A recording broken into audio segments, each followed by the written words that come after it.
भारत हमेशा से ऋषिमुनियों की तपोभूमि रहा है, लेकिन ये ऋषिमुनि केवल धर्म का प्रतीक नहीं है। योग और तप के अलावा भी इन ऋषियों ने ऐसे आविष्कार किए जहां तक विज्ञान अभी तक भी नहीं पहुंच पाया है। ये तथ्य केवल कल्पना मात्र नहीं है, इसके सबूत खुद वेद और शास्त्र हमें देते हैं। अनेक ऋषियों द्वारा भिन्न भिन्न क्षेत्रों में उनके द्वारा सिद्ध किए गए आविष्कारों के विषय में काफी कुछ लिखा गया। यहाँ तक कि आधुनिक युग में बहुत से आविष्कार पुराने संस्कृत के श्लोकों को पढ़कर समझकर ही हुए हैं। बल्ब का आविष्कार करने वाले थॉमसन एडिसन ने अपनी एक किताब में लिखा है कि एक रात में संस्कृत का एक श्लोक पढ़ते पढ़ते सो गया। उस रात मुझे एक सपने में उस श्लोक का मतलब समझ आया और अगले ही दिन मैंने बल्ब का आविष्कार कर दिया। इस बात से वेद, शास्त्र, ग्रंथ और पुराणों के महत्व का अंदाजा लगाया जा सकता है। जिस श्लोक की चर्चा थॉमसन ने की है, वह श्लोक महर्षि अगस्त्य द्वारा लिखा गया है। ये बात शायद बहुत से लोगों को अचंभित कर दें, पर बिजली का आविष्कार आधुनिक युग से बहुत पहले ही महर्षि अगस्त्य ने कर दिया था। महर्षि अगस्त्य एक वैदिक महर्षि थे। इसका प्रमाण हमें ऋग्वेद में मिलता है। इनका जन्म काशी में श्रावण शुक्ल पंचमी 3000 ईसा पूर्व को हुआ था। वर्तमान में वह स्थान अगस्त्य कुंड के नाम से भी प्रख्यात है।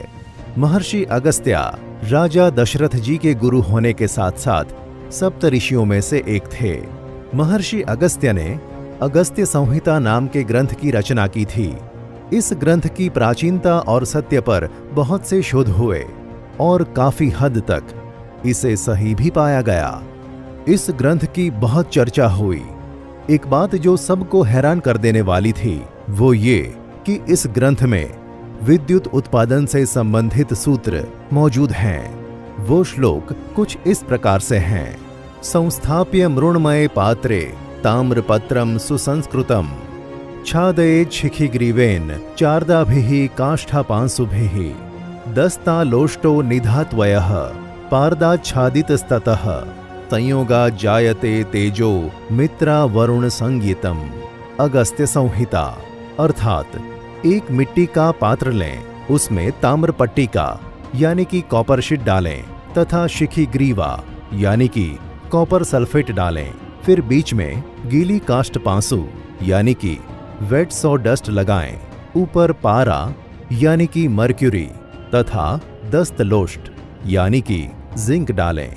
फिर तारों को मिलाएंगे तो उससे मित्रा वरुण शक्ति यानी कि इलेक्ट्रिसिटी का उदय होगा। अगस्त्य संहिता में विद्युत का उपयोग इलेक्ट्रोप्लेटिंग के लिए करने का भी विवरण लिखा हुआ है।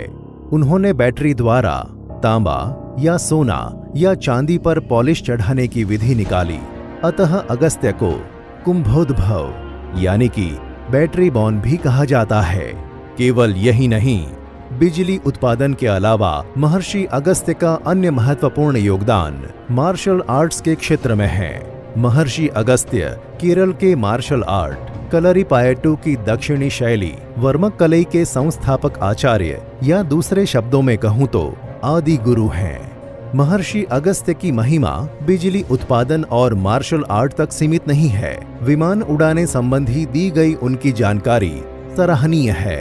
यहाँ तक कि बॉलीवुड ने एक मूवी भी बनाई है जिसमें 2 लोग इन्हीं श्लोकों की मदद से सच में विश्व का पहला हवाई जहाज बनाते हैं। फिल्म का नाम हवाई ज्यादा है। बताया जाता है कि यह कहानी सत्य घटना पर आधारित है। गुब्बारे से लेकर विमान उड़ाने तक की प्रक्रिया के बारे में उन्होंने बताया है। वायुबंधक वस्त्रेण सुबद्धो यनमस्तके उदानस्य लघुत्वेन विभ्यर्त्याकाशयानकम। अर्थ, उदान वायु यानी कि हाइड्रोजन को वायु प्रतिबंधक वस्त्र में रोका जाए तो यह विमान विद्या में काम आता है। यानी वस्त्र में हाइड्रोजन पक्का बांध दिया जाए तो उससे आकाश में उड़ा जा सकता है। जल नौकेव यानम यद विमानम व्योमनि कीर्तितम कृमिकोश समुद्गतम कौशेयमिति कथ्यते सूक्ष्मा सूक्ष्मौ मृदुस्थलै ओतप्रोतो यथाक्रमम् वैतानत्वं च लघुता च कौशेयस्य गुणसंग्रह कौशेय छत्रम कर्तव्यम सारणा कुचनात्मकम छत्रम विमाना द्विगुणम आयामादौ प्रतिष्ठितम। इन पंक्तियों में कहा गया है कि विमान वायु पर उसी तरह चलता है जैसे जल में नाव चलती है। तत्पश्चात इन पंक्तियों में गुब्बारों और आकाश छत्र के लिए रेशमी वस्त्र सुयोग्य कहा गया है, क्योंकि वह बड़ा लचीला होता है। वायु पूरण वस्त्र। प्राचीन काल में ऐसा वस्त्र बनता था जिसमें वायु भरी जा सकती थी। उस वस्त्र को बनाने की विधि अगस्त्य संहिता में कुछ इस प्रकार से है। रेशमी वस्त्र पर अंजीर, कटहल, आम्ब, अक्ष, कदम्ब, मीराबोलिन वृक्ष के 3 प्रकार और दालें, इनके रस या सत्व के लेप किए जाते हैं। तत्पश्चात सागर तट पर मिलने वाले शंख आदि और शर्करा का घोल यानी द्रव सिरा बनाकर वस्त्र को भिगोया जाता है। फिर उसे सुखाया जाता है। फिर उसमें उदान वायु भरकर उड़ा जा सकता है। अगस्त्य के द्वारा दिया गया अमूल्य ज्ञान किसी देश या धर्म तक सीमित नहीं है। विज्ञान तो अटल सत्य है। इसी सत्य पर उन्होंने प्रकाश डाला है। लेकिन आगे चलकर युग परिवर्तन के दौरान जब नए धर्म समाज में अपना स्थान बन रहे थे, तब इन आविष्कारों को धार्मिक रंग रूप दे दिया गया। समय बीतता गया, चीजें बदलती गईं। ब्रिटिश भारत तेजी से पश्चिमीकरण की ओर बढ़ता गया। समय के साथ सारी संस्कृति और ज्ञान केवल इतिहास के पन्नों तक रह गए।